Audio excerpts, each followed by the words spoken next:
নমস্কার বন্ধুরা, এই যে ধাবা স্টাইল চিকেন কারিটা দেখছেন, এটা আমি আর আমার দিদি মিলে বানিয়েছি।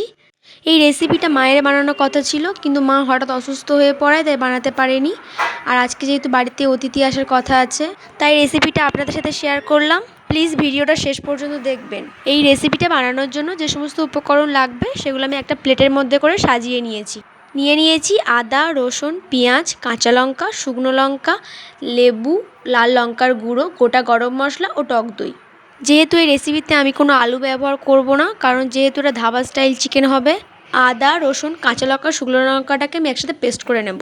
মাংসটা ম্যারিনেট করার জন্য প্রথমে দিয়ে দিলাম স্বাদ মতো নুন, 1 চামচ হলুদ গুঁড়ো।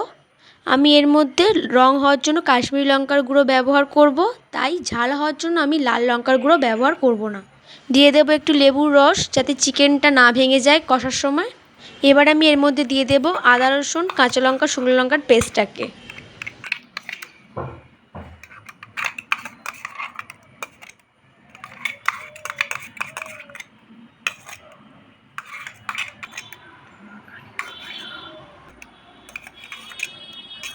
উপর থেকে একটু সর্ষের তেল দিয়ে এটাকে আমি ভালো করে হাত দিয়ে মাখিয়ে নেব।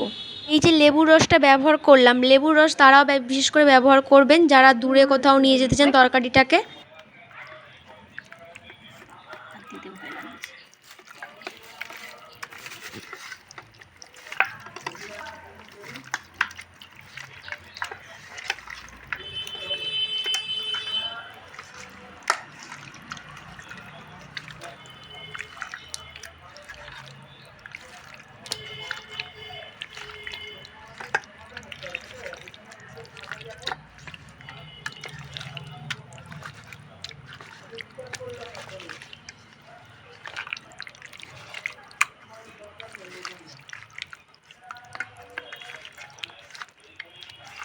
আমার চিকেনটা ম্যারিনেট করা হয়ে গেছে। এবার আমি চিকেনটাকে আধা ঘন্টা থেকে 20 মিনিটের জন্য ফ্রিজের মধ্যে রেখে দেব। আপনারা চাইলে 10 মিনিটের জন্যও রাখতে পারেন।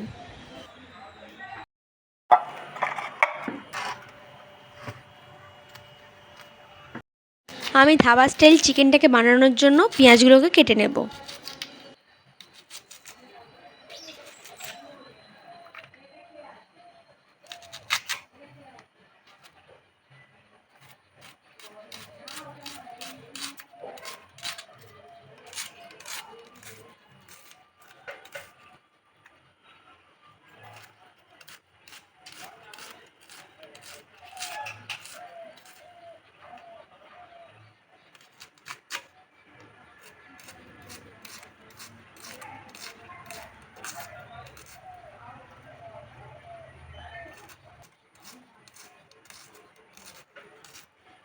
আমার পেঁয়াজগুলো প্রায় কাটা হয়ে গেছে।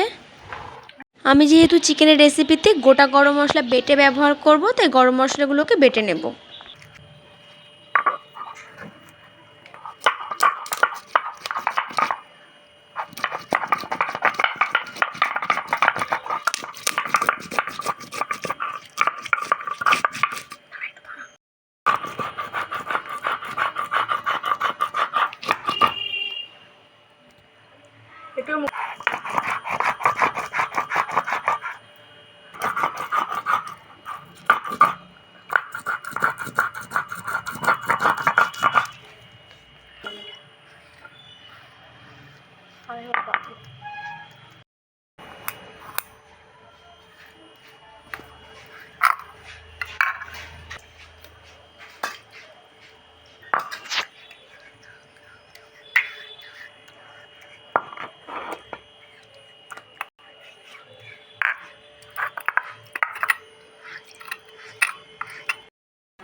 কড়াটা গরম হয়ে গেছে।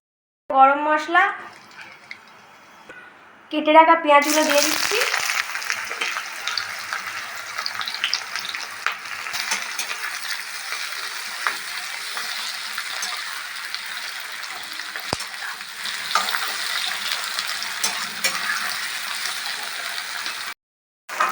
আপনারা দেখেছেন যে আমরা সমস্ত মশলা মাংসের সাথে মাখিয়ে নিয়েছি, তাই এখানে শুধু পেঁয়াজটা ভেজে নিচ্ছি। এরপরে আমরা চিকেনটা এর মধ্যে দিয়ে দেব। দেখুন আমরা কিন্তু লোয়ার টু মিডিয়াম আছে ফ্রাই করে নিচ্ছি পেঁয়াজটা, আপনারাও এইভাবেই নেবেন।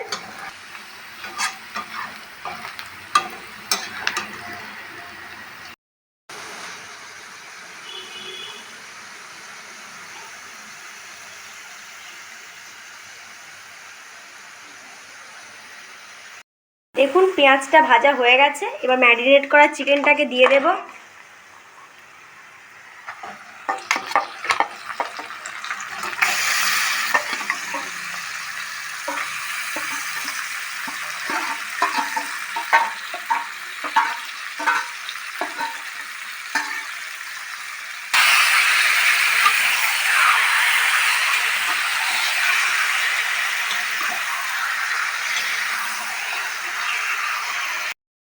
চিকেনটাকে আমরা ঢাকা দিয়ে দিয়ে কষে নেব, কারণ ঢাকা দিয়ে কষলে এর মধ্যে দিয়ে একটা জল বেরোবে, আর তার সেই জলটার মধ্যে দিয়েই চিকেনটা সিদ্ধ হয়ে যাবে।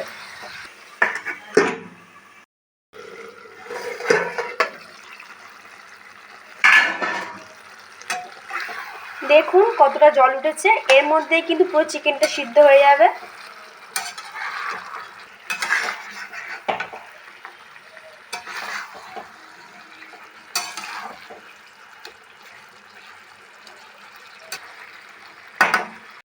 যেহেতু আমরা কাঁচা লঙ্কা ব্যবহার করেছি, তাই রং হওয়ার জন্য একটু চিলি পাউডার দিয়ে দেব।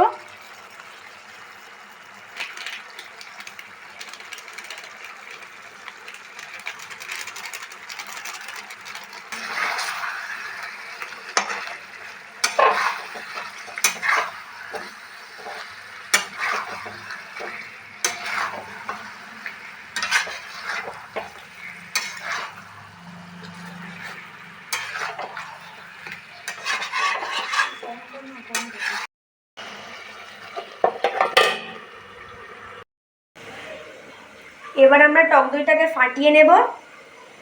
2 চামচ টক দই নিয়েছি আমরা এখানে। আপনারা আপনাদের মাংসের কোয়ান্টিটি অনুসারে কম বেশি নিতে পারেন।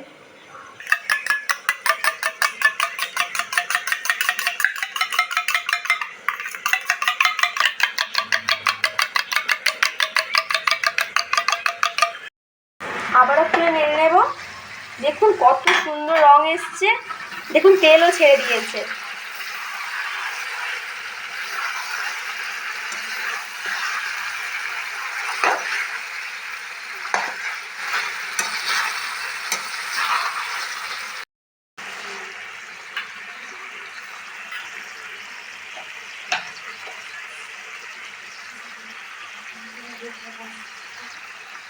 আপনারা দেখে নিন, আমরা কিন্তু লো ফ্লেমে একদম রান্নাটা কন্টিনিউ করে যাচ্ছি। আমি 1 মিনিট মতো ঢাকা দিয়ে রেখে দিয়েছিলাম। এবার আমি ফাটিয়ে রাখা টক দইটাকে এর মধ্যে দিয়ে দেব।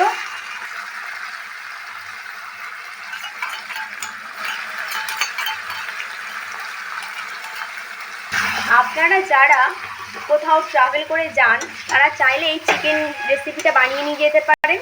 আর যেহেতু এর মধ্যে টক দই দেওয়া আছে, তাই অনেকটা টাইম যদি ট্রাভেল করে নিয়ে যান, তাহলে কিন্তু এটা নষ্ট হবে না কোনো দিনও।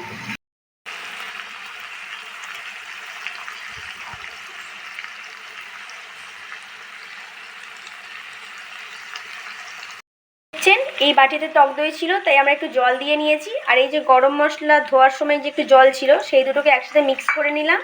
এবার এটা আমরা এর মধ্যে দিয়ে দেব।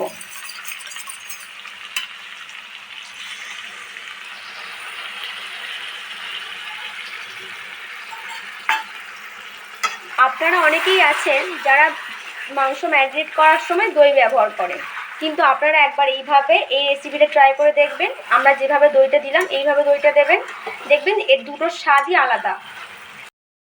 আবারও আমি চাপা দিয়ে নেব। আপনারা কিন্তু এইভাবে রান্নাটা চাপা দিয়ে দিয়ে করবেন। খুলে নেব, আর কিন্তু আমরা চাপা দেব না। এবারে আস্তে আস্তে কষিয়ে নেব মাংসটাকে। মাংসটা আপনারা বলতে পারেন পুরোপুরিভাবে রেডি হয়ে গেছে। আপনারা চাইলে এইভাবেও খেতে পারেন। খুব সুন্দর হয়েছে মাংসটা, কালারটা আপনারা দেখলে বুঝতে পারবেন।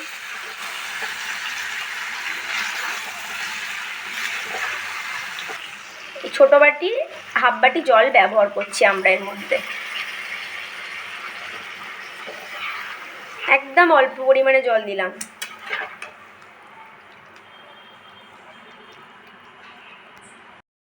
জল দেওয়ার পরে আমাদের একটু নুনটা কম মনে হয়েছে, তাই আমরা একটু নুন ব্যবহার করছি। আমরা কিন্তু ম্যারিনেট করার সময় নুন ব্যবহার করেছিলাম, আর এই যে করলাম। আপনারা কিন্তু ম্যারিনেট করার সময় চাইলে একটু লবণটা বেশি করে দিয়ে দেবেন, যাতে জল দেওয়ার পরে আর দিতে না হয়। জল ব্যবহার করবেন না তাদের জন্যই বললাম যে আপনারা ম্যারিনেট করার সময় নুন দিয়ে দেবেন, আর যারা জল ব্যবহার করবেন তারা জল দেওয়ার পরেই লবণটা ব্যবহার করবেন। দেখুন বন্ধুরা, কত সুন্দর দেখতে লাগছে, কীরকম হয়েছে দেখুন। আরও 2 মিনিট আমি এরমভাবে ফুটিয়ে নেব। এবার আমরা এর মধ্যে বেটে রাখা গরম মশলাটা দিয়ে দেব।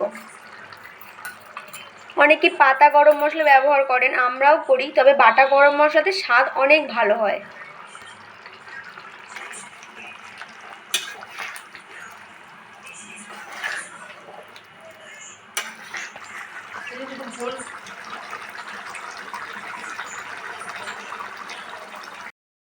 আমাদের চিকেনটা একদম রেডি, এবার আমরা এটাকে নামিয়ে নেব। দেখুন কত সুন্দর লাগছে দেখতে। আপনাদের যদি এই ধাবা স্টাইল চিকেনটা পছন্দ হয়ে থাকে, রেসিপিটা যদি ভালো লেগে থাকে, তাহলে অবশ্যই করে একটা কমেন্ট করে জানাবেন। লাইক ও সাবস্ক্রাইব করতে একদম ভুলবেন না, আর আমাদের চ্যানেলটিকে অনেক জনের কাছে শেয়ার করে দেবেন। পুরো ভিডিওটা দেখার জন্য থ্যাংক ইউ।